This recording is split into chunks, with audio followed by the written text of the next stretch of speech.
Igure Eshu. Oración para llamar a Eshu. Eribo ya ayagbo ayato. Eshu kuori egba kuori. Adifa fungoni esa oruneku. Eshu kuori egba kuori. Adifa fungoni esa oruneya. Eshu kuori egba kuori. Adifa fungoni esa oruneye. Eshu kuori egba kuori. Adifa fungoni esa oruneran. Ogoni asobe. Eshubao. Eshuba tireko ya malo.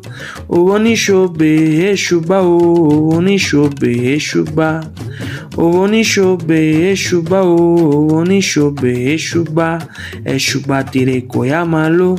Ogoni shobe. Eshuba. Ogbo ato. Ashurik bore bofun. Pa eshuo.